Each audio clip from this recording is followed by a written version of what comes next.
It's 4 o'clock on a Monday, and you know what that means, don't you? It's time for another exciting episode of TAXITV Live. Yeah, wow, I finished early this week. Hello, everybody. Welcome to the big show. My special guest this week is Mr. Craig Pilo, Taxi's head screener. Hi, everybody. I've got the camera on a tripod over there. We're both got I'm looking this way. Yeah, that's weird. Okay. And I'm going to lower the AC now. Hi, you guys.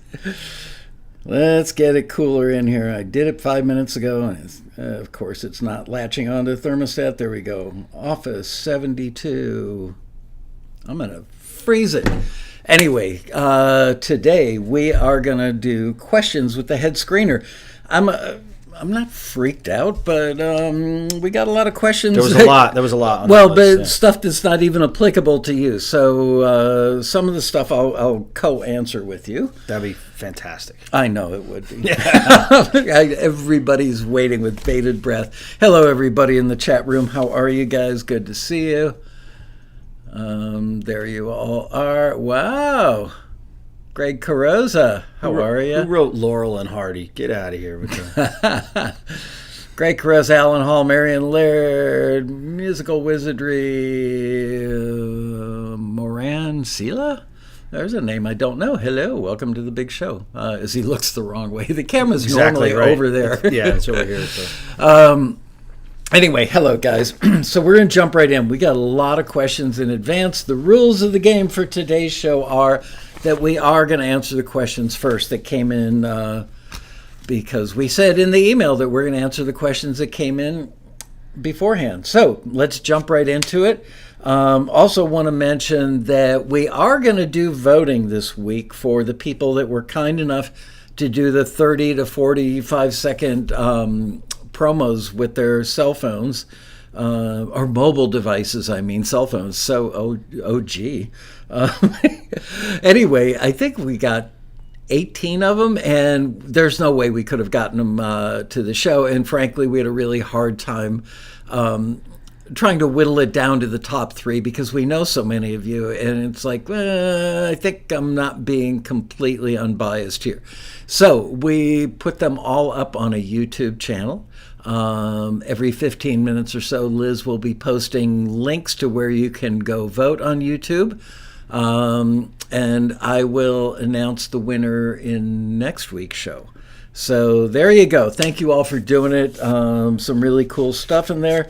And today's first question, Craig, is from Taxi member Bill Judson. I just signed up and paid my money for Taxi. Can you give me guidance on how to legally protect my songs, both for my protection and to satisfy potential buyers? Well, you would register the song with your PRO under the name, but what is a PRO? Well, your performing rights organization, either BMI, ASCAP, and CSAC, you have to be invited for if you're in the United States. But honestly, I'd probably wait maybe until you have some momentum with the song, like maybe a library signs it, because you might want to go back and do some revisions to the melody and stuff like that. So how are you advising members to do this? I would probably wait.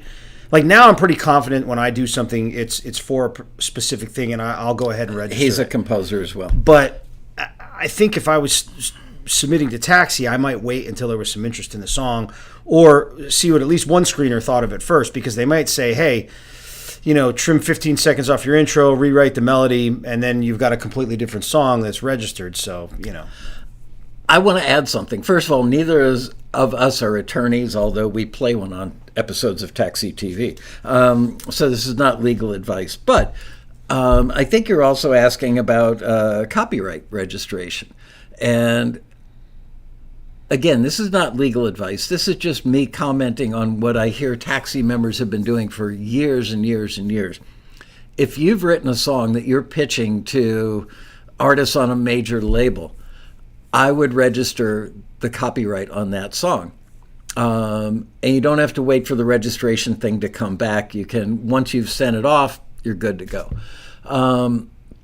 If you're pitching instrumental music for film and TV via production music libraries, which run a lot of listings with us, most of our members, and this is what I've gathered anecdotally by looking on the Taxi forum at forums.taxi.com, is that most members don't register don't register the copyrights for their songs with the Library of Congress, the Copyright Office, which is under that umbrella, because the libraries oftentimes want to do it. And frankly, the odds of somebody stealing a 90-second instrumental cue that's like cha-cha-cha or whatever, infinitesimal, yeah. Yeah, why would they even bother?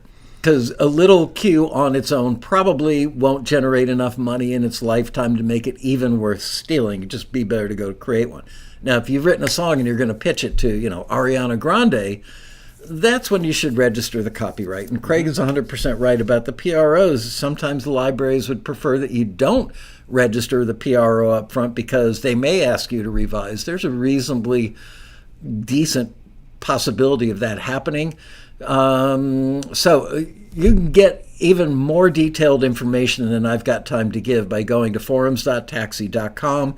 Go under the general category and ask the question. Get to know your fellow members, because there's a great community of people who have experienced all the same things you are as a new member, and they can make your whole life in the music industry so much better right from the get-go. So I hope that helps. This one's from Layla Pars. I received an email in early June about one of my tracks for a possible placement. I think she means possible signing to a production music library as opposed to a placement in a TV show. But my vocals were a sample, and they didn't go with the song because I think she means they didn't sign it because I didn't make a lot of changes to the vocals. In other words, she used samples without altering them enough, so that if somebody stemmed it out and the vocals stood alone, there would be a copyright issue with the company that she got the samples from. But I did chop it up to fit the track. I didn't make a lot of changes to the vocals, but I did chop it up to fit the track, which works well. Then they say, the library said they wanted to hear more music from me, so I did send more music.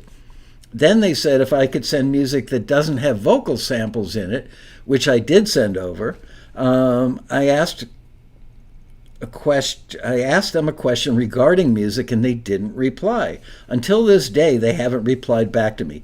Question is, they expect us to act professional, and they don't. That's not a question. That was a statement. Wow. Okay, I've got to reply to that. Okay, which is baffling to me. If I was in their shoes, just reply saying, "Oh, I'm sorry, you don't have what we're looking for," instead of ignoring me. That's just so unprofessional to me. Take it, Craig. Okay, the first thing here is I would avoid using samples, especially vocal samples, altogether. I would just avoid it because a lot of libraries prohibit it. So even if you cut it and stretched it and whatever, it's still a sample and it's not yours. So whether it's cleared or not, I would just avoid it, Although if you go to Mrs. Fields Cookies and have the samples there, they're really good. Yeah, those cookies are amazing with a cup of coffee. Anyway, I digress. So I would avoid using vocal samples for one. I just cleared or uncleared, because if you start chopping them up, then there's not enough of it and blah, blah, blah. I would have just avoid it. What was the other part about them not that they didn't get back? She submitted more stuff. They don't have time. And I totally sympathize with the libraries on this. They don't have time to write your cue for you and tell you, okay, now that you took the vocal samples out, put some strings in, or you should always have, for most libraries, you're going to submit alternate versions anyway. So you're going to have an instrumental version with vocals, without your lead instrument line, bass and drums, no drums. Those are alternate versions. And again, you should kind of know that. And the other thing... But the root of her question is, why didn't they get back to me? Because they're expecting you to know that. And the other reason is they simply don't have time, because they're probably out networking with music supervisors or trying to get a feed on a TV show. Maybe one of the good thing for the library to do is to network to get a whole, like maybe a TV series. So instead of getting one or two cues placed, they can say, hey, we need hip hop for season 2 of this show or season 3 of the show, and you can submit 100 things and get 90 of them placed. So if they're busy trying to network to get that done, they're not going to reply to one person about some vocal sample that shouldn't have been submitted to begin with. Well, from the musician's perspective, I put my heart and my soul into this. I sent it in. They showed some interest, and now they're ghosting me. Craig is right in that there's not a library owner in the world that wouldn't tell you this, or a person in the music industry more broadly. they make money when they pitch music. They don't make money. You're one of 5,000 people potentially or currently in their library. If each of those people submitted only one email per month and it took them only 1 minute to answer that email, that's 5,000 minutes a month. Hang on, we're going to do some math on today's show. I didn't know there would be math on TAXITV. I'm sorry. I brought my calculator, though. 5,000 minutes divided by, or 5,000 emails. Let's say 2 minutes each. Yeah, it's 10,000 minutes. Let's call it 1 minute to make it easy. So 5,000 minutes. Divided by 60. Because that gives you an hour. No, let's do by 21 business days. 21 business days. So that's 230 emails per day that they'd be answering times 1 minute each. So that, let's call that 240 minutes, which is 4 hours a day just to answer those one simple, question. Yeah. Whereas they could be pitching your music or everybody else's music during those 4 hours a day, which is what they really do. So you know what? Layla, you should read the Taxi Transmitter, our newsletter. Last year we did a panel, at the Road Rally called "It Feels Like My Music Has Gone Into a Black Hole." I was on that panel. You were on that panel. It was a really good panel. That was a good panel. And we took the transcription of that panel and we've turned it into what will be, when this month's newsletter comes out, a 6-part series that answers all these questions. We had Taxi members on the panel. We had Head Screener on the panel, who also owns a library and has been a composer for many, many years. By the way, people always ask me, does Craig get to submit to the companies that run listings of Taxi? No, he does not. That was part of our deal, is he cannot, nobody who works for Taxi can compete with the members, so you don't have to worry about that. Anyway, read parts 1, 2, 3, 4, 5, which is currently out. 6 will be coming out at the end of this month, and all of your questions will be answered. They're not being unprofessional. It's sad. I feel for you. I wish that they would take the time to answer, but they don't. Just so you know, when I wake up every morning, I swear to you, with my cup of coffee in bed between 7:30 in the morning, I start answering emails. I average about 300 emails a day. Yeah, I probably get rid of 100 of them. It takes me about 20 minutes just to go through and delete about 100. Jeez. And then the other 200 I start answering. I'll get home from work tonight around 7 o'clock. I'll be done with dinner by 7:45, watch a little TV, catch up on the news, and around 8:30, 9 o'clock at night, I start answering emails again and answer them until 10, 11 o'clock at night and get up at 7 and start off. Emails are the what's the phrase, bane of my existence? They take some time. Yep. Okay, this one's from Gary Schaefer. If a song is returned and then I rework it based on the screener's feedback, should I retitle it or add some kind of note, i.e. version 2, before I submit it again for another listing? I wouldn't. I mean, if it got returned, it wasn't going anywhere, so there's no need to retitle it, for one. But he's saying if they say the string sound wasn't good and I got a good string sound, should I do V2? But no library owner I've ever met in my entire 49 years, 50 years in the industry has ever wanted to see V2 on anything. No. I mean, listen, you got to take the critiques with a grain of salt. If you read the critique and they say the string sound is bad, you have to objectively listen to that and maybe go check out the Taxi Forwards blog, see what did get forwarded. And then you have to ask yourself, is this string sound bad? If it's bad, redo it and fix it. And then you can save it for a similar listing, or better yet, cater it towards a different listing. If a different listing needs something else, like you submitted to hip hop with strings, but now it's like a trap thing. Okay, not that far off. Maybe go change your hi-hat pattern, make sure your mixing and mastering is perfect, and of course resubmit it. I don't see the need for V2 on that. I mean, for me, different versions should be saved for after it gets signed to a library and they ask for different versions, in my mind. And they would probably come up with the way to title those. Right, they're going to give you that in their delivery requirements. Full mix. Exactly. Exactly. Okay, this one's from Laura Espinoza. I'm going to take the first half of this one. Hello, Laura. Thanks for sending this in. Is there any way that a submission could be reheard by a second screener if rejected? Oh, the R word. It's porn in our world. Rejected by the first, even if we paid a second submission fee. You are probably number 5,021 of people that have asked that question over the years. And people ask that question for an obvious reason, which is, God, I can't believe they didn't forward it.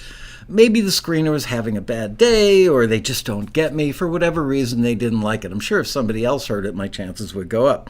So I started the company in 1992. By 1994, we got this question quite frequently, so we actually took a week.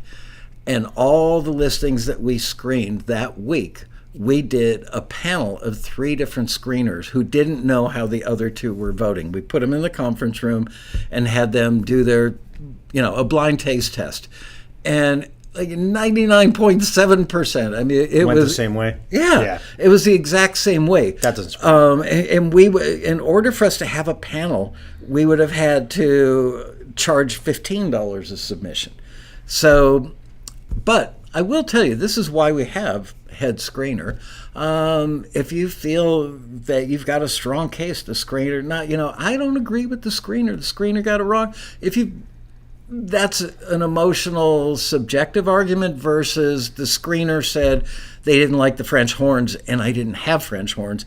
Send it to Craig, and he will review it. That's why he's got this job. By the way, he also checks the quality. He is our quality assurance department for the screener's work to make sure that they're using complete sentences, that they're making sense, that they're doing a thorough job, all that stuff. And you should also know that the screeners are selected based on areas of expertise. We don't let a country screener screen R&B, for instance. We don't even let a country screener that screens songs for Nashville screen country songs for film and TV because they're different animals. So we really work hard to make sure that you guys are getting a fair shake. Do we get it right 100% of the time? No. They're human beings. But it's not a matter of whether they like it. It's a matter of, do they think that it's right for what this brief or this listing asked for? That's the criteria that they're using. It's not about personal taste. No. You should also know that, I forgot where I was going with that, so let me give you the second half. I was going to add something to that. Sure. The talent pool of screeners is fantastic too. And I don't get upset when people argue because I know how it feels to get music returned. I've had my music returned, and it's not fun. But you have to just know that you're in good hands with these screeners. They're not idiots. They're not deaf. They're not old. They're not interns. They're not interns. They're not old, grouchy A&R people that wanted to be in music and never could be there. Yeah, no. I am. You're not a screener, though.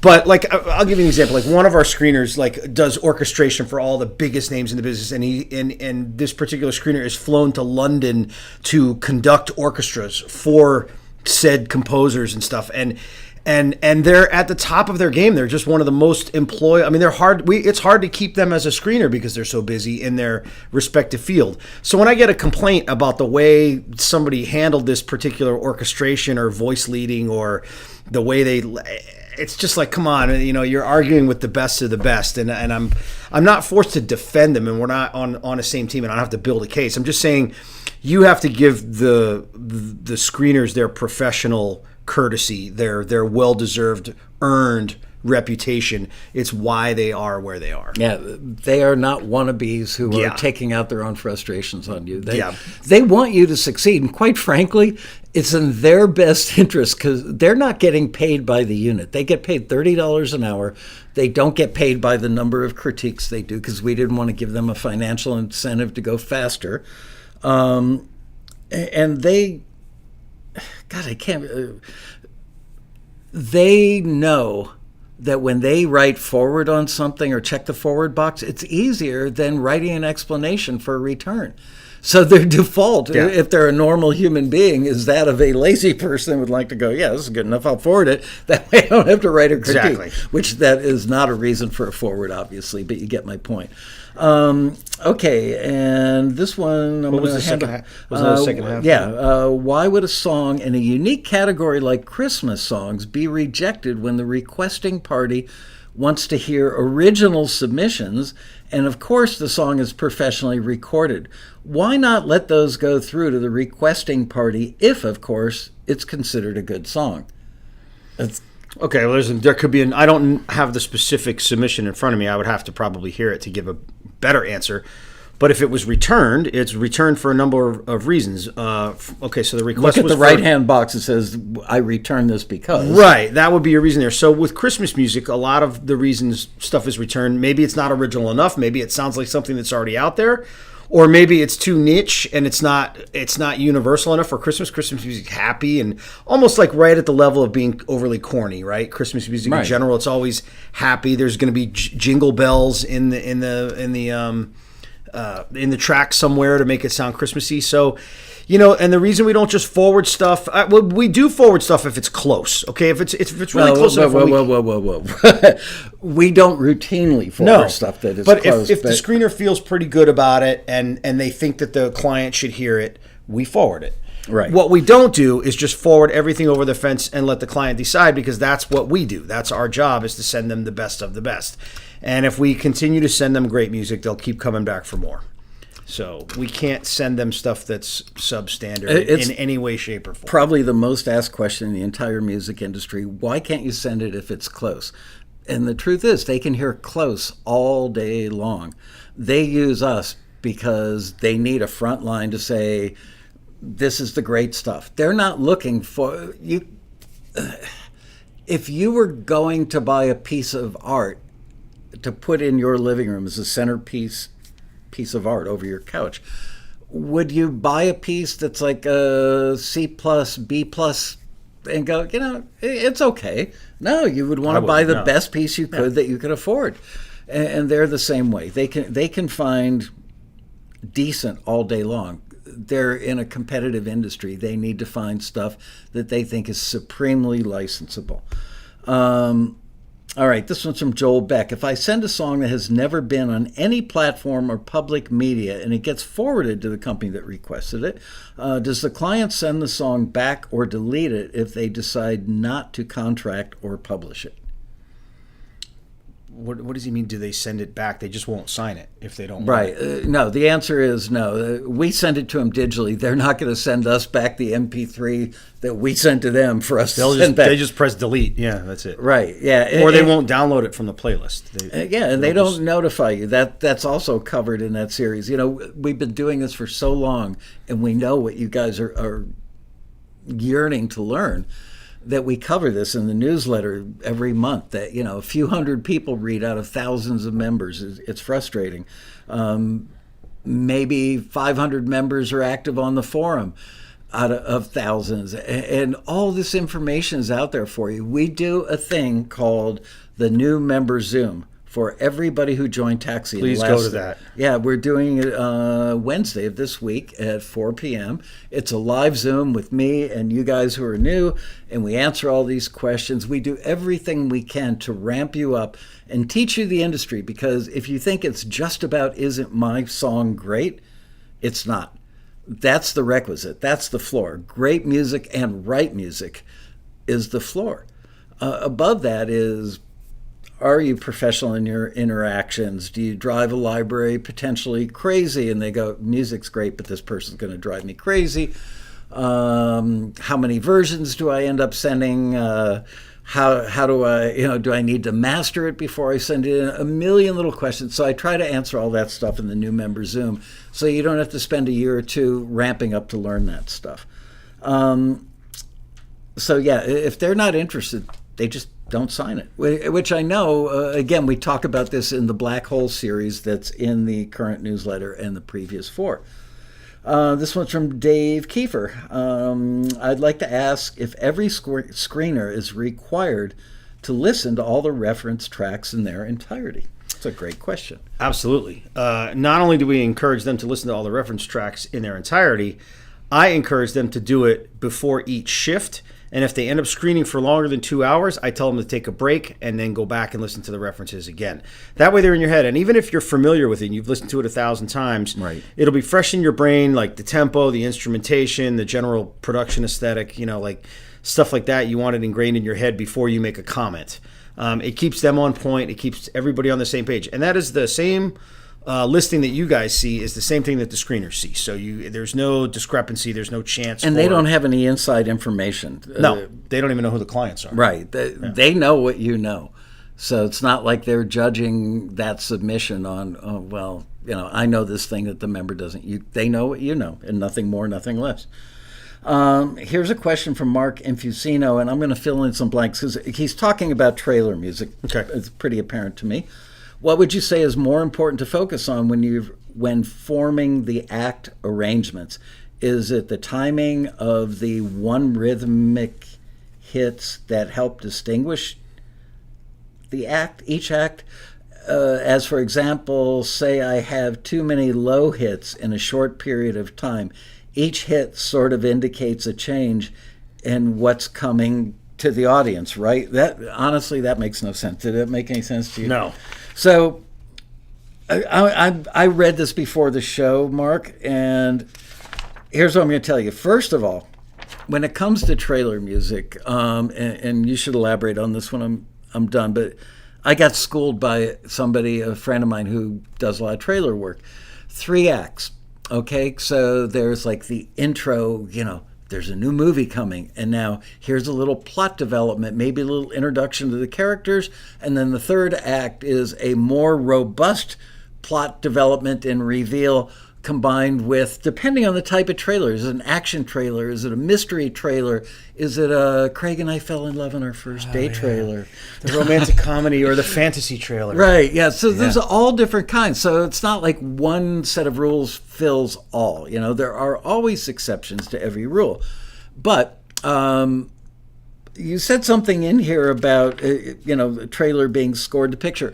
Honestly, most trailers, believe it or not, those big orchestral scores you hear can often be 3 different scores by 3 composers that are edited to work. And you don't even know when you're watching it that that's 3 different scores. Or maybe it is stuff done by the same person, but it's edited. If they don't get the picture, then score to the picture in most cases. Again, there are always exceptions, but those are rare.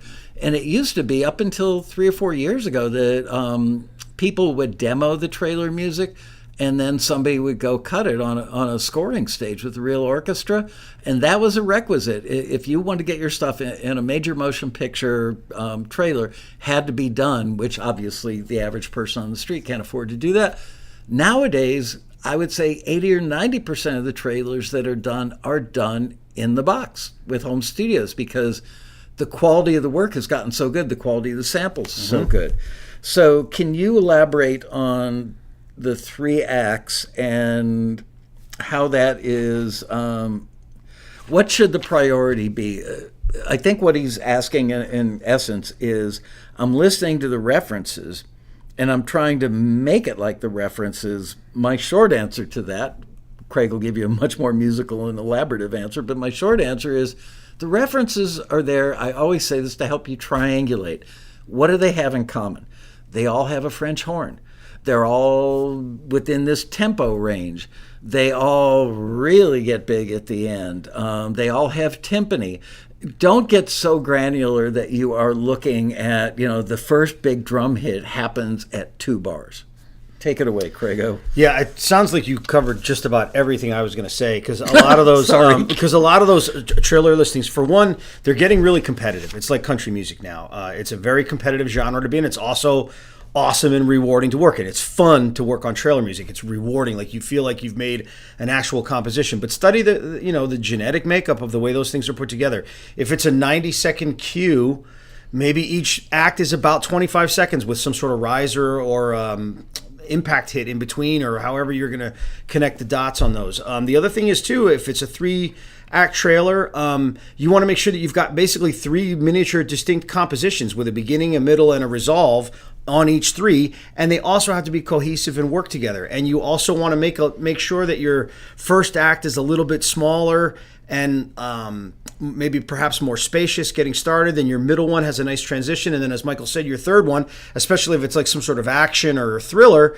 that's gonna, the tempo is gonna be happening. Maybe there's some 16th note drums happening, or as they storm the castle, like there's some big taiko drums, and it makes me turn to my wife, give her a little rib, and go, "We gotta go see that." Exactly, it helps sell the picture. So there's a lot to take in. It's a very competitive environment with those. So there's a production aspect, which matters more and more. There's the compositional element, which gets left off of this a lot of the times. If you're not sure how to do composition for film music, take a class, take a YouTube class, or watch TAXITV. Watch TAXITV. We've got whole episodes dedicated. But I mean, learn how to write and compose for that. It's an art. It's a skill. It is not something you can download from a royalty-free library and go, bang, now I'm a trailer composer. There's just more to it than that. And by belittling it and then getting a return, that's not somehow our fault, because you need to arm yourself with the knowledge you need to get it right in the first place. So there's a lot to it. Respect for the genre. There's a compositional element. There's a production element. Now, I've had great composers submit stuff, and then they've got this little thin line where it's like I had to turn the speakers all the way up just to hear it. And it's like, okay, now you need to take a production class because the production on here is terrible. Or at least look at your stuff objectively. Yeah, so there's just a lot going on there and again, that trailer thing is a very rewarding area to be in, but it's also competitive. I mean, you're in the major leagues when you start getting, trailer music placed. Who's the member that does the trailer stuff? We've got a few that are quite good. Randon Purcell. Look for any videos, on our YouTube channel that have Randon Purcell as our guest. He started out fantasizing, I wish I could grow up and be a trailer composer. And now he does it full time because of what he learned about composing trailers through Taxi and studying on his own like crazy. And I'm really proud of him. And he does a great job of explaining it. And they do pay really well.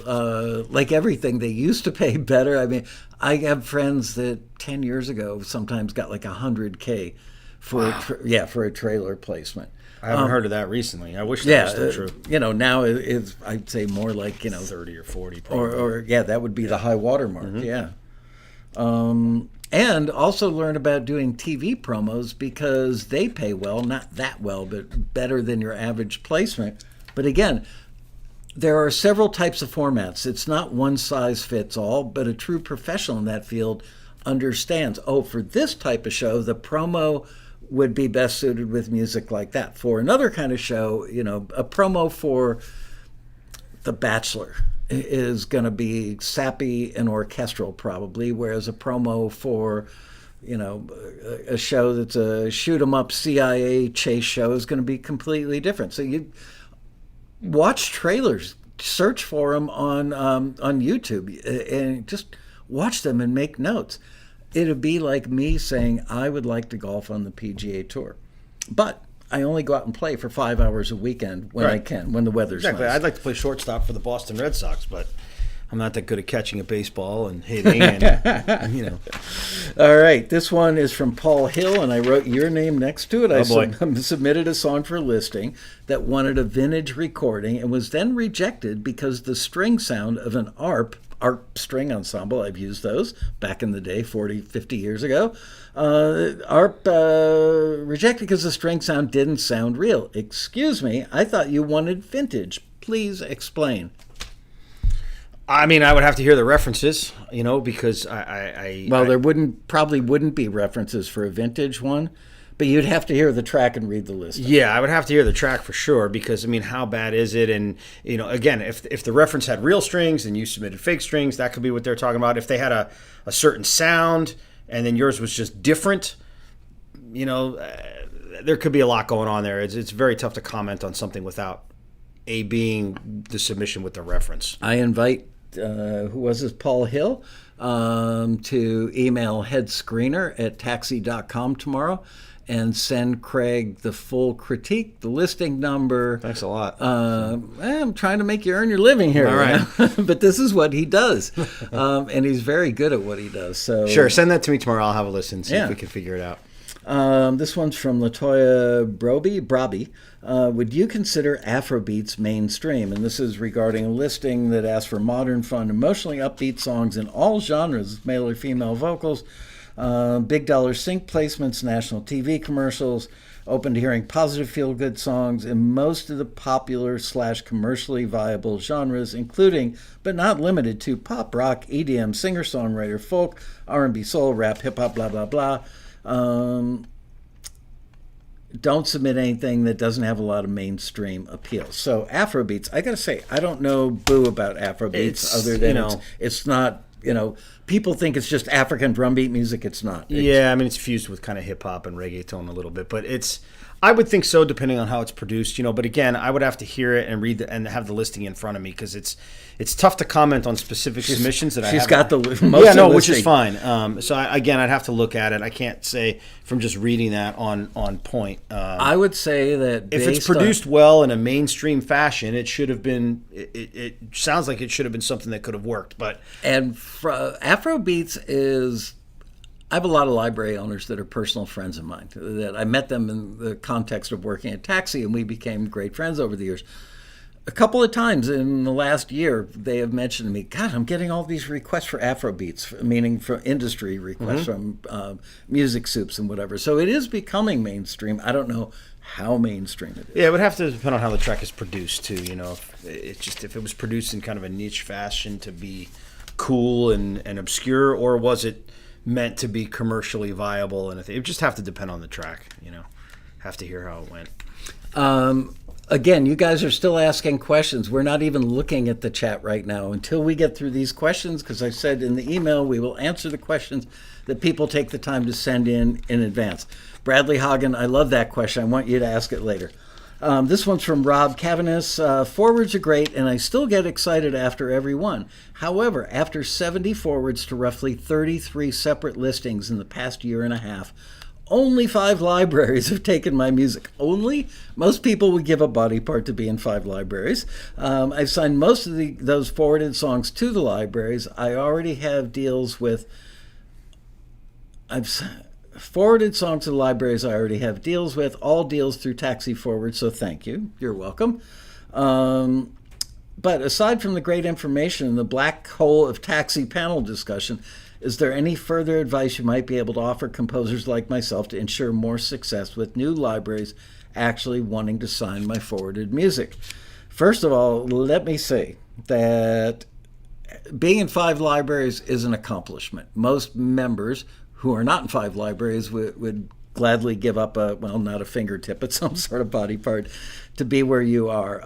And got to remember, though, the 70 forwards, maybe some of those times the stuff is forwarded to the same library on 3 different occasions. So it's not like you've landed in 70 different libraries. And if the dream or the hope is that 70 libraries have heard my music, I would think half of them would sign it. Craig, as somebody who's been a composer for most of his adult life and somebody who owns a catalog as well, how would you... You know what? I mean, first of all, I think being in 5 libraries is a pretty good accomplishment. That's, at that point, you're probably writing a few cues every single week for one of those 5 libraries, right? Because if they all put out briefs or they all have music that they need, 5 libraries would keep you pretty busy. So I would imagine that's a pretty good start. But my answer to that question is to just focus on creating great music.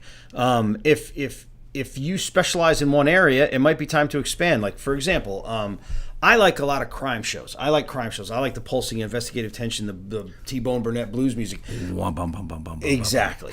So, but I would also take those same set of skills and see if there's another genre that I might be able to easily migrate to and focus on writing some great music in another genre. So not only does not all my music sound the same, but I'm covering more territory, but I'm expanding my value to either those existing libraries or beyond. And if I can create another genre that has a super commercial viability, I'm making myself more worthwhile by expanding what it is that I can provide for you. So my point is, don't just write one genre for one library or 2 genres for 2 libraries. In your case, 5 genres for 5 libraries, which again, I think is pretty good. So people in the chat are saying, wow, 5 libraries. That's a pretty good success story. But I also understand what you're saying. Like, maybe the money isn't what you thought it would be. You want to get in more libraries so you can get your BMI or your whatever your your ASCAP, your residual income. You want to build that up a little bit. That's all of our goal, and that's a good goal to have. Guess what his ethnic background is? You can tell by the way I talk and everything, right? Okay. All right. They already made fun of me in a previous Zoom. I think they called me Tony Soprano or something, right? Didn't they? So anyway, my point is, I would spend more time expanding your horizons as a composer, expanding your ability as a producer, make more more better. Make more music, Not better, English make major, better, he's a make music better major. quality music, more of it, and focus on creating a valuable product that other libraries want to have. Increase your marketability. That's how you're going to get into more libraries, and expand and increase your residual income. I think you're going to do it by coming from within and expanding what you can do rather than looking for what somebody else is going to do for you. Okay. And Rob's in the chat room and said, thank you for the answer. This one's from Bobby Keats. On a couple of occasions, I've encountered the term left of center to characterize a song or a song lyric. There is a current Taxi listing that's requesting songs that are left of center. What does left of center mean in the context of submissions to Taxi? I'm going to give a short answer on that one, see if you've got anything that differs. It depends on the context. Left of center in orchestral is different than left of center in folk or left of center in pop or rock or anything else. So I'm going to make our head screener. Yeah, I mean, they want something that's not right on exactly what they say. If it's pop, they want something that's pop-ish, but like a little left of the target that they put out there for you. Not, they want something that's a little different than what's there. Left of center. I call it the rule of 15%. And this doesn't only apply to left of center requests, but for example, dramedy cues typically have pizzicato strings. Doo, doo, doo, doo. Somebody sneaking through the bushes, looking through the window. Libraries have a lot of that. They're a little sick of it, but it still is a very popular genre that gets used all the time in many, many different types of shows, primarily reality shows. So if you were to submit something that instead of having pitsy strings doing do, do, do, do, do, what if you did it with a hand-muffled acoustic guitar and then layered a hand-muffled phasey guitar on top of it and then something else and came up with a sound that's very unique, but not so unique But that different. they go, what is that? Right. Because if you've made them go, what the heck is that? Then It's too far off. Yeah. Right, you've pulled them out of the scene. So a little left of center. Something that hasn't been done but isn't so freakishly different that it makes them go, what? I would say you're going to probably see more of that moving forward because there's a lot of repeat things that are out there that everybody has, and they're going to want it different, but not too different. They don't want it so Happy clappy. It still needs to be viable. Happy clappy cues were like a mainstay for like 15 years, and everybody's like, can't do those anymore. And then people came up with some kind of a new take on it that wasn't so outside the box that it was noticeable. But it justified them using it without getting sick. This one's from Jerry Byrne. I had my share of forwards and returns, and I think on returns it would be helpful to somehow indicate whether or not the song would work in any request type, or if the song would probably never be good for a taxi request, like adding, save this for a retro pop request, or adding in a nice way to shelve it, like, your song's great, I wouldn't submit it anymore. No, we're honest, but we're not unkind. We all think we have thick skin, would rather be told the truth. We all need to have thick skin. We need to be told the truth rather than keep submitting a song return 25 times. Okay, I want to take this and then hand it off to you, see if you have a different take than I do. The reason we don't do this, and I've been answering this question for 30 years, is if you submit it and we say, we used to have country screeners that would listen to country. They were from Nashville. They know what really good country is because they worked on the row. And they would hear something that wasn't country enough, and they would write to the member and say, I think this is a pop song. Then the member would submit it for a pop listing and not get a forward. And it's like, well, your other screener told me it's a pop song. Screener didn't tell you it was a great pop song or a pop song that was right for what that pop listing asked for. So we asked the screeners to quit recommending a potential future genre because it did a lot more harm than good.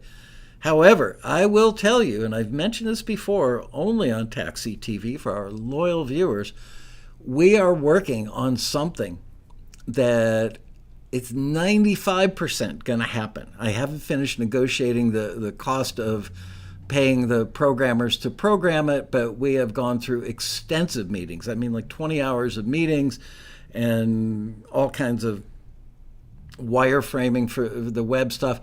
we're coming up with something that I think is going to make our members so happy, and it's a way for you to get your music in front of the industry even when it doesn't fit a listing. Because nothing frustrates us more than when we hear something great, but we can't afford it because it's just not what the company asked for. It's like sending told the shoe store analogy a million times. It's like sending a 9.5D men's penny loafer to a woman who is looking for a 7.5B high heel pump to wear to a wedding. They're both great shoes, but that lady can't wear a 9.5D Cordovan brown penny loafer, no matter how good it is. So what's your take on should the screeners be saying, that's not really...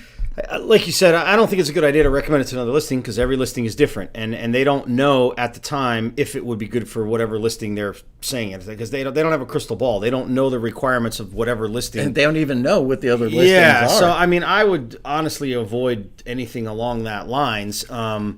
But, that said, a lot of times I will see screeners write, hey, this is a great song. It's just not right for this listing. And you guys have to take some responsibility and figure out what your song would be good for. And a lot of the best ways to do that is to just read the listing, listen to the references, make sure that your song can fit on a playlist with the references in a seamless fashion. And if it can do that, you're off to a pretty good start. Now, again, you get into trouble if it's like a replacement style listing. But for the most part, the listings...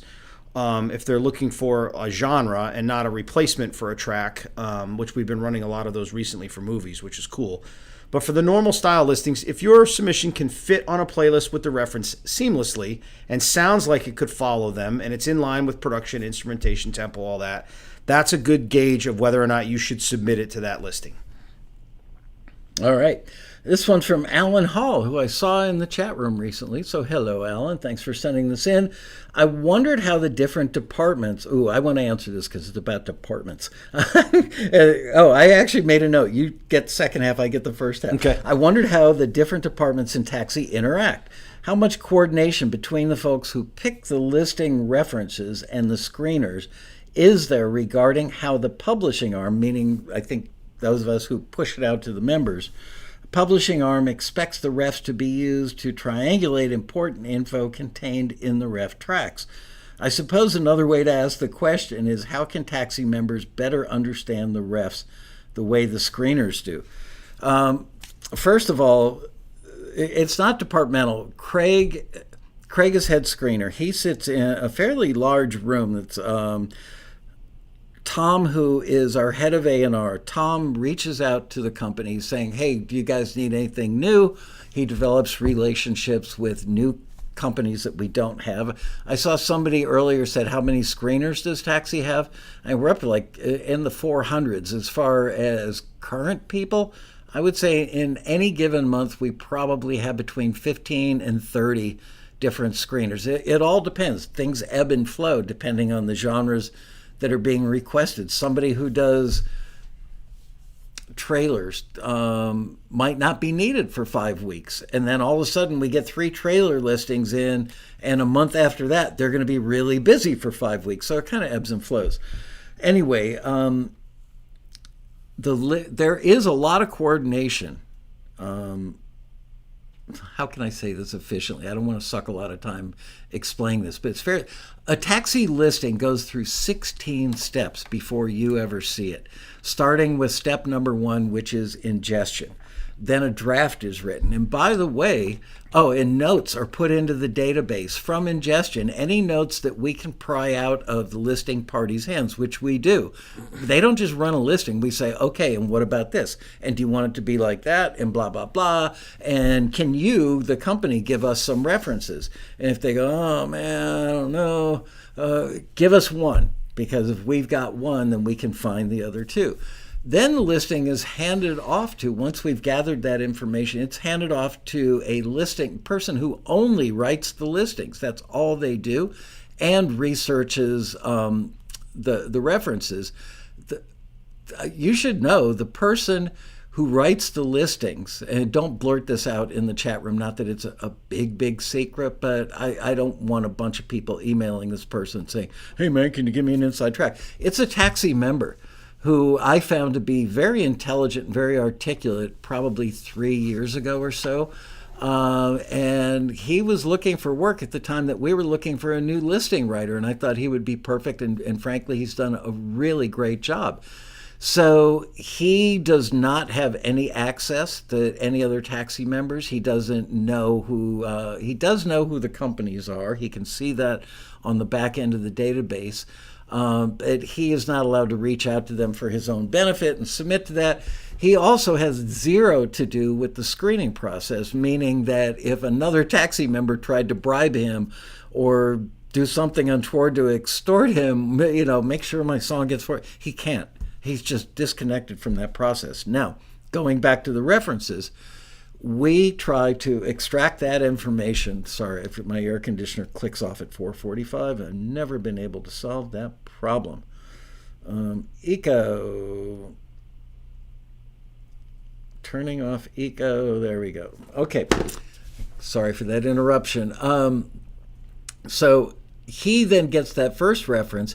He will then try and find other references that would go on a playlist, which is a very important phrase regarding references. It's not about, unless they specifically say we're looking for a replacement, 95%, maybe 98% of the time, they're not looking for a replacement. They're looking for something that would fit on a playlist with these other things. Like, Dude Looks Like a Lady from Aerosmith might fit on a playlist with Start Me Up by the Rolling Stones. Both of them very guitar driven. Both of them have very classic-y rock and roll, very self-assured vocals in them. Guitar tones might be somewhat similar. So look for commonalities. Okay, does my thing sound like it would be the fourth thing on that playlist, is the way you should look at. So the screener, who again is a taxi member, will then find those references and then submits the written listing back to Tom, who's the head of A&R, and both Tom and Eric Anderson, who's the person that assigns the screeners based on their talent and their expertise and their availability to the listings that are coming up that need to be screened. Eric will also go through and edit the listing, proof the listing. So we get two proofers, and they are checking the references to make sure that they work. After they get done with that, the listing actually comes to me. I see every single listing that goes out of this place. I don't often check the references. I'd say 20% of the time I do, especially in genres that I'm too old to know about maybe or not that familiar with. And I will listen. And sometimes I go back to the guys. It frustrates them. I go back to them and go, I don't think that this reference is really applicable to the genre. And they go, well, that's what the library owner asked us for. And I will tell you, other people in the industry will tell you this, that sometimes library owners don't get it right. That they know that a particular genre is really hot right now and getting a lot of requests. And so they say, can you find me X, Y, or Z genre? Because they know that it's an actively requested genre, but they don't know the genre. And they give us a reference that we uncover is not really appropriate. So we reach back out to the company and go, hey, Gary, which one should we go with? What you said you're looking for, or the reference, which is 20% off the mark? Oh, yeah. Yeah, go with what the genre was. And can you guys find a reference? So then we'll spend another 2 or 3 hours finding references. And then it goes through that check process again of Tom and Eric. And then they'll reach out to Craig. And the three of them are all sitting within like 12 to 15 feet of each other. They'll play it on the speakers in the room and say, what do you guys think? So there is consensus. So there's that. So that's what we do. So I don't know if there's a way to better understand other people. It's an art. It's more art than science to balance what the listing asks for with what the references convey. And I would guarantee, I would literally put down $1,000 bet, and I am not a betting guy. I go to Vegas and fork over, buy $20 worth of tokens for a slot machine. That's my night in Vegas. I'm just not a gambler. But I would bet $1,000 that anybody that could come to our office, and you're welcome to try and do the job better than our guys do it, would throw their hands up and go, "That's it, Uncle, I quit. Here's your $1,000, Michael." Okay, this part's for you, Craig. Can you talk us through how the screeners prepare to evaluate submissions based on specific reference tracks? I ask because it happens that members get submissions flagged for return based on what might be considered a not so significant aspect of one of the refs. I've seen enough discussion threads in the forum about this to know that I'm not the only one who can get mystified by a seeming detail resulting in a return. Well, what are you calling a seeming detail or a? Yeah, it's hard to say without having the exactly in front of you. So when they're given the references, like I think we answered most of this before, but again, I encourage them to listen to all three references in their entirety more than once during each screening thing, and they're going to find commonalities in those three things: tempo, instrumentation, production value, maybe the era applicability. You know, if it was something that was done in the 90s, it had a certain sound. If it was done in the 80s, if it's current. And they might have like a specific instrument that runs through all three. Like they might be guitar driven, or they might not be guitar driven. They might be piano driven, or whatever. There might be a common instrument going through there. So the screeners will pick up on that. And you know, again, when I'm training them, I encourage them to write those things down. This starts with 4 bars of guitar, then the vocals come in, drum groove comes in, pretty heavy groove, about 120, significant percussion layers, maybe some heavy synths in the second chorus, background figures, background vocals come in with harmony in the second chorus, stuff like that. And then if you submit something without it, it might seem to you like the screeners are being picky or they're just looking to find something wrong with your cue. They're not. It's the opposite. They're looking for stuff to forward. They have a job to put together a playlist to send the clients. Right. It doesn't look good if we don't send them anything. Or if we send them stuff that's subpar. Or if we send them stuff that's missing. But if the references have a significant amount of criteria and you're missing a significant amount of criteria, that is what you're asking. They're not looking to poke holes in your thing or find something wrong with it. If something's not there that needs to be, I tell them to write it down and return it. It's just if there's a main line or a main groove or a tempo or a certain instrumentation that's going on with the references and it's absent from your submission, that's a return, and they'll tell you why. It's not because they're looking for something wrong or looking for a reason. It might feel like that. But it probably does. But it's not true. They know that every single time they return something, that we are liable to lose that member. It's like, what do those guys at Taxi know? It's amazing how many of those members come back because there's no better alternative out there, and maybe they calm down a little bit. But that's what they're faced with. It's kind of like you meet a girl, you fall in love, you're on your 4th date, and you reveal to her, "I just got out of prison." That's probably going to be a deal breaker. That's kind of how the screeners feel, because I used to be a screener in the early days. Every time you are honest, which we have to be, we're probably going to lose that member. That's income. That's what pays screeners. We'd be surprised, though, because most of the time they're pretty receptive. And again, like you said earlier, the percentage that these guys are right is in the high 90s. Yeah. 97 to 99% of the time, they are right. They do make mistakes. And again, if you feel like something is wrong, you are free to email me if there's something that's been returned in error. That's what I'm here for. But by the same token, I'm also going to listen to it and go, no, this person was right on the money with this critique, and here's why. And you're not defending them because you work with them. I'm not in the same room as them. I owe them nothing. They owe me nothing. But I encourage them to be right. And I've told them in recent training, because we recently brought on a bunch of new screeners, and I said, you can kind of say all this stuff. You just got to be right. Because if I play it back and you're wrong, we're going to have a problem. You don't work here in 30 days.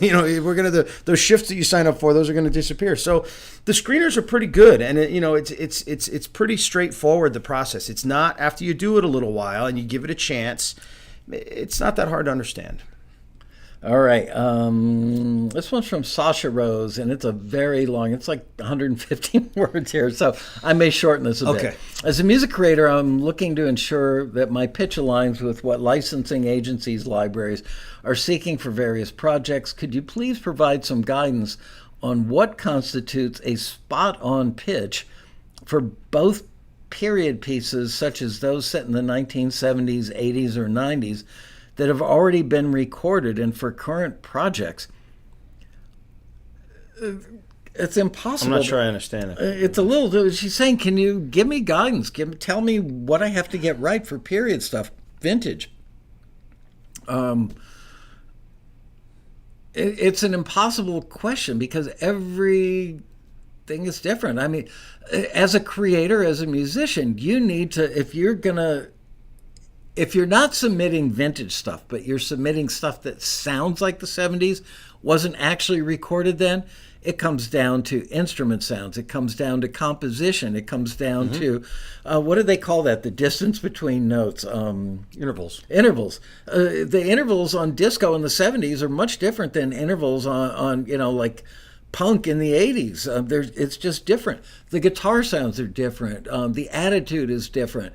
The recording is different. Everything about it is different. So you then have to sit down and determine that as the creator. It's not our job to give you, it's not paint by numbers.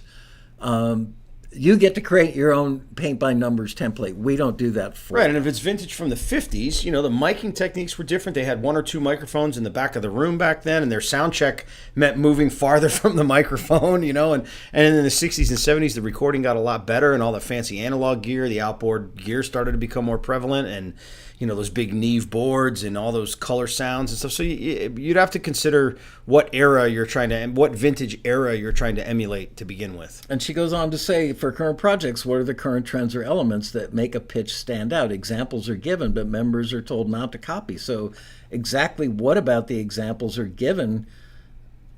What about the examples given are the essence in those songs? If you were an art student doing fine art, painting, graphic art, and I said, paint me something like Van Gogh, you would go to a museum or open a book or go online and look at every Van Gogh painting you could and take notes as to the skin tone, the shading, the colors, all those different elements. It's just like that for music. It's incumbent on you, the creator, to do that work. Otherwise, everybody would be doing it. By the way, I'm going to spend 2 minutes on this. People are so worried about AI. First of all, come to the Road Rally, which Liz keeps posting those links. Click those links, people. Go check. First of all, vote on the promo. Somebody's going to win a $200 plane voucher to come to the Road Rally. I guess I could get in frame, couldn't I? There we go. You were getting cropped out of your own frame. I was. Somebody beat the crop out of me. Terrible. Yeah, pretty Terrible. bad. Anyway, where was I going? I was talking about, AI. So the first 2 hours of the Road Rally this year is going to be an unbelievably high level and super informative panel on AI because people are scared to death. It's gotten so good so fast. It's going to put me out of work. I feel differently. It's going to give you tools. It's going to help you create more music faster by using it. But again, there's such big issues like the copyright issue and who will use. If Suno and Udio could make music 100% as great as what you do right now today, NBC is not going to use it because they won't take any music that isn't copyrightable. That will change over time, but legislation never moves as fast as technology. But when it does, here's a great example. I don't play keyboards. I don't produce music, but I used to produce records. So I know how to communicate in the language of music to musicians. So I brought the guys from the A&R department down to my office 3 weeks ago, a month ago, and said, hey, listen to this instrumental cue I created using, I think it was Suno. And it did have the best string sound I think I've ever heard that wasn't real strings. So that was impressive. And the cue wasn't horrible. On a scale of 1 to 10, it was about a 7.4. You heard it. It was okay. But it just laid there like a lox. It had no dynamics. It had no developmental arc. It wouldn't have gotten a forward. But after they left and went back down to their office to work, I sat here for the next couple of hours giving it very specific instruction. give me 2 bars that do this. Give me the next 2 bars should do that. The next 4 bars should do this. Include a B section which is analogous to a bridge of a song, starting at this bar and going to that bar. Reverse the chord pattern. Blah, blah, blah, blah, blah, then come out of that and start building things back up for 2 bars, build it up more in the next 2 bars, build to a big crescendo, and then give it a stinger ending. So it took me about 2 hours of putzing around with it to give it those great instructions, and it came out with a cue that was like, whoa, that's impressive. Sounded like crap, though. Funny enough, the strings and horns on this next cue, even though from a production arrangement standpoint, it was great, the engineering, the quality of the sounds wasn't there. But, so someday, when the legalities have been ironed out, you will be able to do that and use it as your band, as your string section. You're doing it now with samples, but you have to have the talent to play it with your hands. So the more musical you are, and the better able you are to communicate those musical things in the form of prompts, which is an art form unto itself, I am learning, you'll be able to use AI as a tool.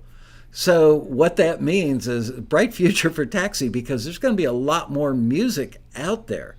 But I wrote an article back in like the mid-90s. It was entitled "The Future Needs a Filter," I think.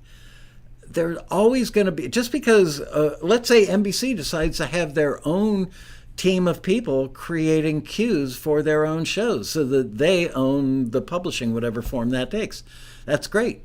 Do you think every cue that's going to be created is going to be wonderful? No. Do you think that every cue that's going to be created is going to be perfect for the scene? No. Are they going to need people to curate that music for them just like Taxi does now? Yes. So it's going to be more people making more music, but the people who are already good at making, let's say, instrumental music for TV in today's market, those are going to be the people that are going to be using AI to create great music, using AI as a tool, not as a robot that's going to strangle you, throw your body in the basement, and come upstairs, sit at your workstation, and make a bunch of great music in your place. Okay. Or should I say? Yeah, exactly. Or any of those, yeah. All right, this one's from from G. Bartel. Is there any evidence that sync work will dry up in the near future? I think I just answered that question because I'm sure that has some relationship to AI. Here's one from Nicola Scherzinger, who I asked last time he appeared in the chat room, are you Nicole Scherzinger's father or brother? And he said, nope. I noticed the term organic. That's a great one for you. I noticed the term organic in some recent Taxi listings, like organic instrumentals needed. Does this mean acoustic instrumentals versus electronic, or does it mean something else? I mean, it depends on the references again, but yeah, organic, the more live sounds you want. And, again, live instrumentation always tends to get placed. I find it in a lot of libraries I work with, it gets placed more. But there's really good samples out there that are difficult to tell. Actually, if they're samples, they were real music or real live instrumentation. So, yeah, it just means good samples, less processed. No obvious synthesizers. Yeah, no obvious synthesizers, as acoustic as you can get it. And, again, the references will usually dictate that. So if they ask for like an acoustic guitar, like a djembe or the box, and then you submit something with a pulsing synth, they're gonna say, hey, you need more, you need more organic instrumentation. I'm not going to read this entire thing from James DeBoard, who's a songwriter in Nashville, has been experimenting heavily with AI to produce demos. Says now some people in Nashville are actually requesting demos with, Taylor Swift's vocal placed on the demo using AI. I'm going to see if there's a question. The question, will Taxi issue formal guidance for use of AI going forward? If so, will it be specified for each listing? Yes, and it's starting to roll out literally as we're talking, like the listings that are coming out this week and next, you're going to start seeing a lot more listings that say, please do not submit anything that was created using generative AI. So I've mentioned this before in TAXITV, but we do meetings, Zoom meetings with like 12, 15, 20 of our library clients at once and talk about issues like this. AI has obviously been a big topic of late. And I said to them in our last meeting, which was probably a month ago, do you want us to start including language? Because we started finding a lot of stuff that, not a lot, stuff started popping up that was obviously created with AI. And we couldn't forward to the libraries because we know that they don't really want it. So I said to them, would you like us to include language in your listings that says X, Y, Z? I drafted something up. We sent it out to all of our clients. And they wrote back and said, yes, use it as is, or for me, can you change it to be a little, add a little salt or pepper to it? So you're going to start to see that a lot. Again, as things progress, who knows how it's all going to pan out, but I'm not as worried about the future as other people are. So yes, formal guidance is coming out and will be specific to the company, approved by the company that the listing was written for. This one's from Jonathan Klein, Super Blonde. Over the past year plus, I've listened closely to many of the forwards for various piano instrumental cue listings. The briefs typically call for a track using one central motif, one idea, build, the mood of the references, period. Forgot the word and the mood of the references. Another big question. It is a big question, and it's a very long sentence. A couple forwarded tracks I listened to seem to have been composed as if by first creating a loose transcription of the reference, then simply clicking the Randomize Midi button in a DAW. That is, music/melody itself does not make diatonic or musically grammatical sense, while the rhythm and mood, ambience/production still remain similar to one of the references. This does not seem like music which should have been forwarded because it is nonsensical melodically, but what do I know? You needed a question mark after that, John.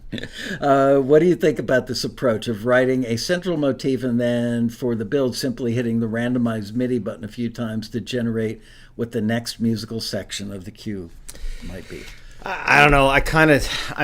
There's no way to police that and say if that actually happened. That could be what you thought happened. I mean, maybe it did. Maybe it did. didn't. Maybe it didn't. I got to say that the people that screen the piano listings are out of this world. Yeah. So we have very, very qualified people listening to that.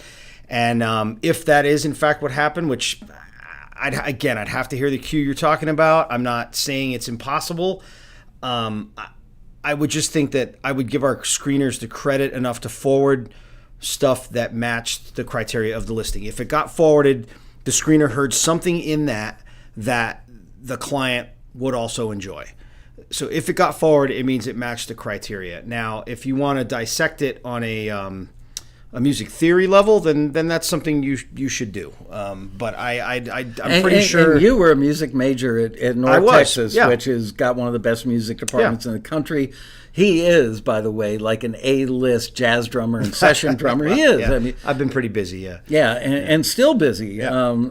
And so if there's anybody on the screening, well, we have other guys like Paul that would know. Yeah. But music theory is, I'm going to make a statement that you can absolutely disagree with me on.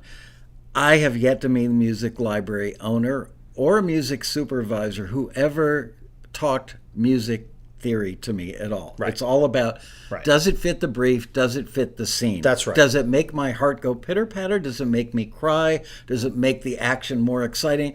That's what they're looking for. Yeah. They don't super analyze and pick stuff apart No, to see if... but we do have this. We do have the the screeners that are pretty heavily degreed: music theory, music composition, like orchestration. Paul, Jamie. We've got a nice stable of people that really know what they're talking about, as opposed to the rest of us who are just complete buffoons. And and they can get into the compositional aspect of it, which is really which is really what is needed to critique those. But at the end of the day, it's what you said. Does it fit the mood? Is the general contour right? Is it what the client is looking for?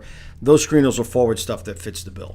I have a lot of confidence in that portion of our screeners. Another North Texas stater in there, Pamela Dio Music. Pamela Audio Music.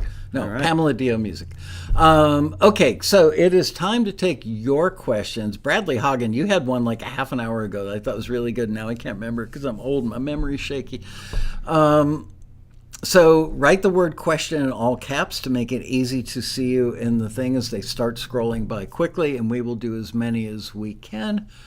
I hope you guys are finding this valuable. But for those of you who are brand new to Taxi and have not taken part in the forum, I know, oh God, forums are so old school. Social media is a thing. Excuse me, social media is ephemeral. It's here 1 minute, gone the next. The forum is like a living, breathing encyclopedia that gets better by day. And you will learn from members who have encountered the same brick wall that you have, the same speed bumps you had, the same frustration, the same, I'm going to go to Taxi and put a, it's too high for me to grab it. Somebody once sent me a voodoo doll with pins stuck in my head. Lovely. Yeah, look. I'm sure I have some. I'm sure there's some of me. Yeah, it's an actual Taxi fabric voodoo doll with pins that were stuck in it. It was supposed to be me. He said we pretty much answered it already. Oh, okay. Oh, good. You're welcome, Bradley.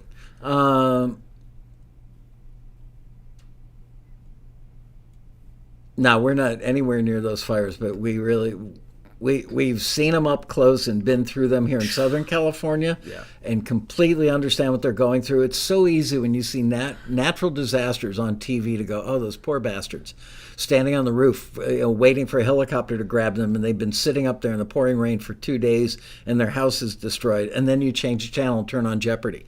Unless you've actually experienced it, we've all kind of a little bit forgotten the impact 9/11 had. And I try to remind myself that we need to remember important things like 9/11 and natural disasters, the impact it has on lives. So be thoughtful, folks. Hope you guys know we're not. This one's from John. Should have hard-hitting beats, solid productions, dynamic range. I find this kind of a stretch when they use this for rap hip-hop listings. I don't really understand what you're saying. Is that a question or just a comment? You find it a stretch. By the way, somebody wrote, could we make the listings more specific, more detailed? How? Honestly, no. If you saw briefs from the industry, you would laugh at them. The general briefs that get passed around the industry are like, find me something, find me happy pop music. The stuff you get from Taxi, industry friends of ours constantly over many, many years have told us that you guys blow away, your brief writing blows away the entire rest of the industry. I actually had one company ask me if we could write briefs for them, if they could pay us to write their briefs. So I don't know where you would find any more detail than what we give. We actually ask them stuff, and honestly, we make them think harder than they're probably used to thinking to get the right answers from them that we pass along. I don't know how much more hand-holding we could do in the form of briefs. All right, question. Whoops, let me move my little scrolly pad thing over here.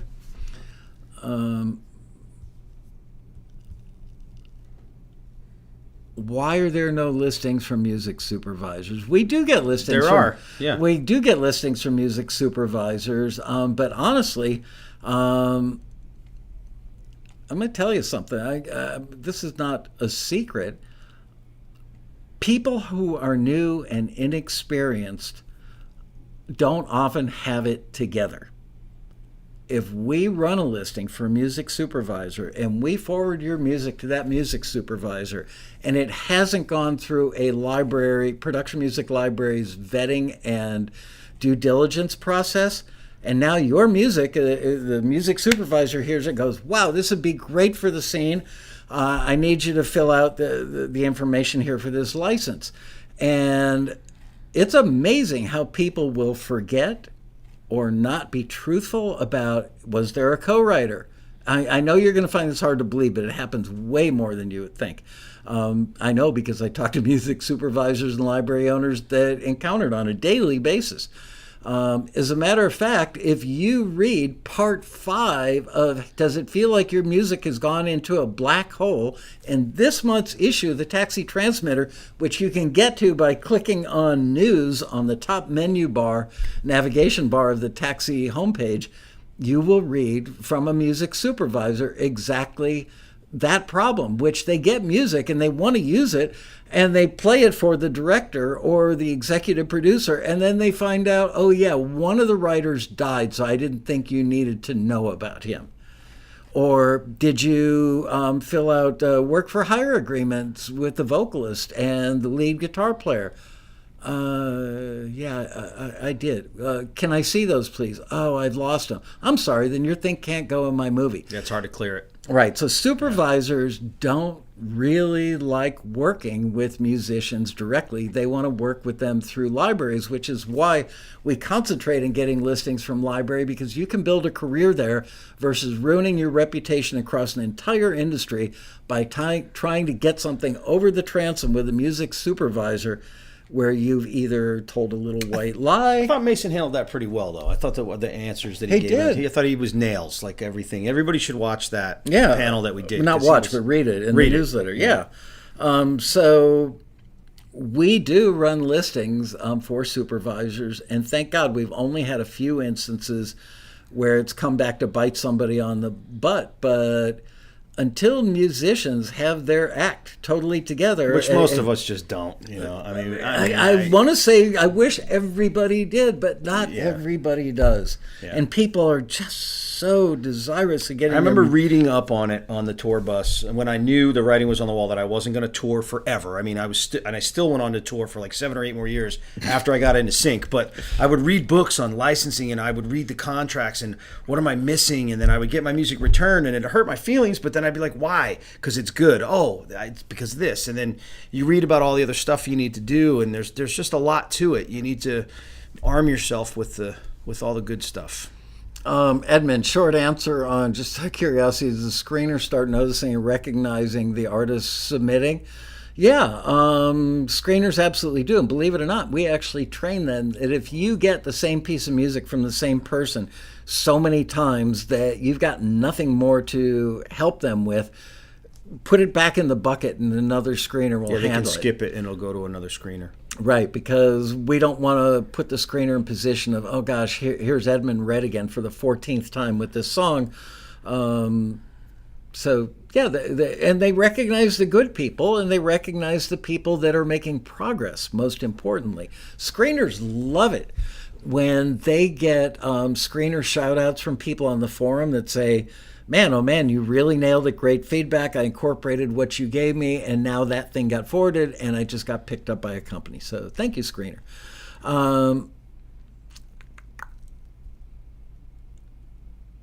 Okay, answered that one. In my opinion, this is from somebody's opinion. This is from Zen Chief Engineer. If one didn't have a lot of time to hang out in the forum, what would be the one and only place that is vital to read? I'm going to let the other people in here tell you. What's vital to you might not be vital to Craig or to me. It's all a matter of what you're into. So I would say invest a little weekend time and look at the categories and see which ones seem most applicable to you. The Forwards blog is good too. That doesn't get mentioned enough. Yeah, Forwards blog. If you go to taxi.com or blog.taxi.com/forward, forwards. Yeah. You can see most of the music that's been forwarded by Taxi for listings that you submitted to. Some members choose to keep their music private so it doesn't show up there, but most are okay with it being public. And you can listen to stuff that got forwarded, and our most successful members all swear that's one of the things that made them successful. I mean, at first you're going to go, oh, my thing was better than that. Then you're going to go to sleep at night, be lying in bed, looking up at your ceiling fan spinning, going, I'm lying to myself. Mine wasn't better. Eventually, you learn to use it as a tool rather than hating it. If you submit, this is from V. Contreras, if you submit a song that's been submitted previously, does the screener look at the previous Taxi feedback? No. Screeners don't know. One screener does not know what another screener's doing. Even when they used to all work under the roof in 14 cubicles here. They still didn't. Yeah, unless somebody in the room heard something that was so great, they'd rip their headphones off, pull the jack out, play it over the speakers, and say, hey, everybody, check this out. All the screeners would take a 5-minute coffee break and listen to a great piece of music. Victoria's in the top 10 this month, I think. Really? Oh, so that's so. Victoria Contreras? I think so. Okay, cool. I asked because I rewrote a song based on feedback. A lot of people rewrite. We get that commentary a lot, Victoria. People love it that once they learn to use the feedback as a tool rather than a reason to want to kill us, right? That they retool stuff and submit it, and it does get forwarded for another listing in that category. So yes. Don Coyne has a question. Do we need to find commonality among all the references, or can we submit something that fits just one?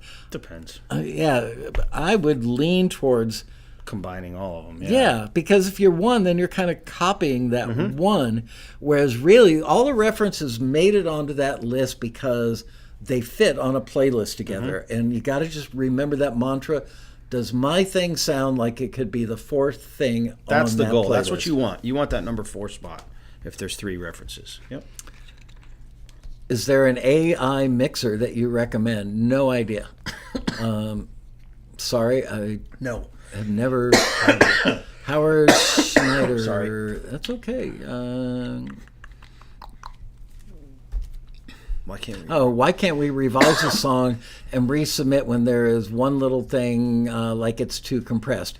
We tried that in the early days of Taxi, and the guy who killed it for all the rest of you had a great submission, and it just needed a basic remix. There was something that was so obviously loud in the mix, and we sent it back to the member and said, look, the client loves it, and we told him, you got to get it back to us in 48 hours or whatever the time frame was. No problem. We didn't hear anything. Now we're holding up the other 16 forwards and can't let the other people know that didn't get forwarded because it's all database driven and you hit a button that lets everybody know everything. So finally I reached out to the guy personally because our head of A&R at the time, this is back in probably 1995 or something. And I reached out and I said, what's up? And he goes, oh, I ordered a new keyboard. And I think it was a Korg Triton or something. I'm waiting for the keyboard to come in because I want to lay down a new part using that. No, they loved it as it was. They just wanted it mixed with that guitar lower. So that was the day where I said, can't do it anymore because people are people, and one person... the turnaround time would just be preventative. But you know what? There are going to be plenty of other listings in that same genre that it could very well be applicable to. Plus, the new thing that we're going to roll out in a couple of months will solve that problem for you. Yep. God, I hope some good stuff coming. It's going to go great. I sure hope so, because members are going to love it. And we're going to charge you $5,000 a year to use it, so start saving now. I'm kidding. $5,000 a year? I think that's cheap for what it is. Don't quote me on that. I was joking, right? I said I was joking. Don't go out there and say, Laskow says Taxi's got to do things. It's going to cost $5,000 a year. I was joking. Question, I had a queue return. This is from Howard Schneider. I had a queue return because of a low recording level. It was forwarded previously. Always normalize the MP3. I always normalize the MP3. Is there anything else I can do to make sure it's the proper level? Okay, just say you're the mastering engineer. No, I'm not a mastering engineer. I was a recording engineer in the mid 70s to mid 80s. I don't know. It's so easy. Just look at your waveform. And listen to another piece of music. Honestly, back in the day, if the meter was just tipping up into the red, we were good to go. But, a disco song is going to look different on a meter than a jazz song or a classical quartet, string quartet. So it depends. I feel like I've answered this, and I don't recognize the name, so I don't know. But I know I've gotten emails on this subject before, and a lot of times I'll just take a screenshot and show like your submission next to either the reference or another one from the Forwards blog, and you can see one that looks like that, right, and the other that looks like that one looks like that, and it's like, okay, yeah. So, I mean, if it's a hip hop listing, it's going to be pretty compressed. If it's an orchestral thing, it's going to have a little bit more breath. So again, the references are your key there too, but mastering is easier now than it's ever been before. Most of the time it can be done with a plugin, And Howard, you're busted, because if you had read the Taxi newsletter that I spend about 16 hours one weekend out of every month putting that together, you would see that there's an article in there under the cool stuff section about a piece of software that seems pretty magical in taking care of that for you. So go to the Taxi newsletter, go to taxi.com, look at the navigation bar up top, click on news, and then when you get to the front page of the newsletter, go down to where it says cool stuff, and you'll see a graphic of a little like abstract owl, like hoo owl. Excuse me.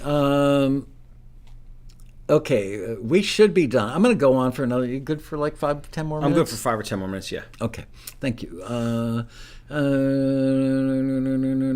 MMS, question. The issue I found kind of confusing is when your listing says stay with one central motif, that then I may get feedback saying that it was repetitive. Well, they're two different things. Yes, a motif is a musical figure. Mm-hmm. Now, can you add other instruments to make it more dynamic? Don't make it faster, but could you play with a little more intensity and give it more of an arc? Could you start out with 2 instruments, add a third 2 bars later, add another instrument 4 bars later, then drop it back down for a B section, which is the motif maybe flipped in reverse? Mm-hmm. Right? Exactly. Okay. I mean, they're saying you don't need a B section and a C section with that. You see, especially, you're going to come across that where they want like a 2-minute cue of something. It doesn't need to cover a whole lot of territory. They want one central motif, but it still needs, you still don't copy and paste, which is a mistake a lot of people make. Add a layer, subtract the layer, give it some contour, change the lead voice, change the lead instrument playing the motif. You've got all sorts of options. Percussion's another good one because that doesn't even alter the melody. You can add more layers of that as you go. Let's see. A lot of conversation going on there. We could just let them talk. You can just open that up. They don't need the two of us. At least they're not talking about what they're having for dinner tonight. Yeah. That always tells me they're engaged. Jeff Boogie? Boggy says Forwards blog is one of the best parts of Taxi. Critical listening to that stuff has made me a better composer. Mm-hmm. Yeah. Thank you for saying that, Jeff. It's so true. Yep. We go to such incredible length and expense and time giving you guys all these tools that nobody else in the industry gives you, and yet people don't use them, and they're free. It's like we're handing it to people on a silver platter going, everything you need to know is right here. But I understand because it's easy to get sucked into a TV show that you're binging.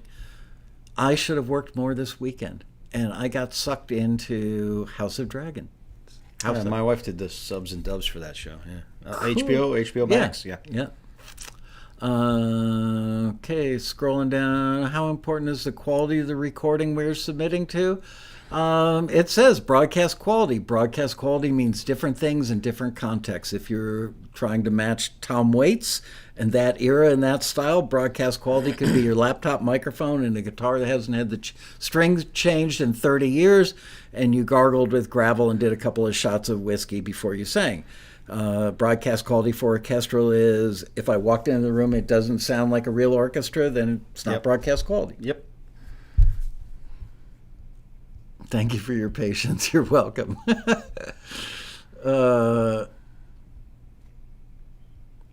Jeff says, I don't think I've ever heard this much process about Taxi Works. Really helpful info. God, we give it to you in the form of the newsletter, the forum, and the Taxi Road Rally. If you like today's episode and you want to be wiping your brains off a wall with a sponge, come to the Road Rally because it will blow your mind. If you think this episode is good, seriously, would those of you who've been to a road rally know how good it is? Do a clapping thing or something in the chat room just to let the folks know that they've got to come. Get off your butt, get out of your comfort zone, come to the road rally, and have your life changed. I know that sounds like hype, but it's not.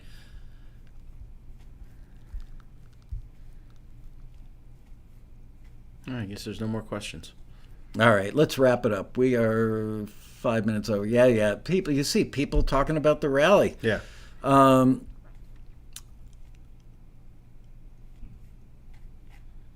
Anybody take Michael Eisner from I Disney? think it's Elsner. I don't know. I haven't. No, I don't Come know. to the road rally. Yeah, I don't know. You who won't that need is. the course, honestly. Wiping your brains on the wall. Oh my! I was trying to make a point, Heidi. Apparently, it's sunk in for some of you.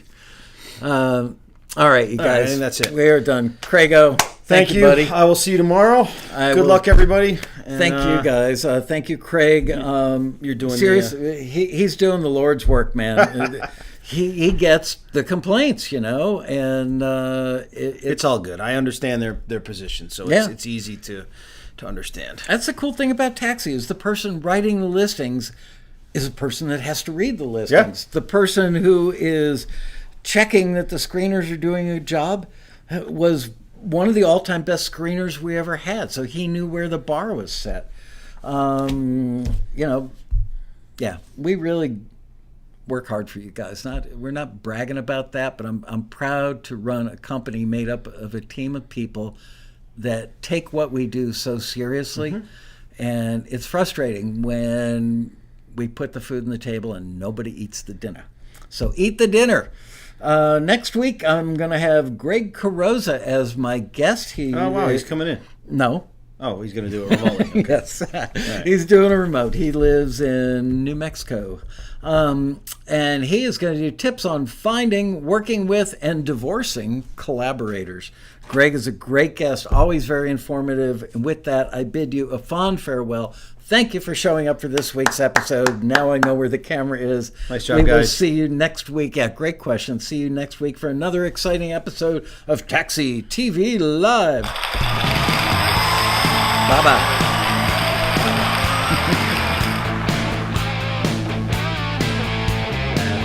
Let's fade it, baby. Keith LeBrant, laying us out.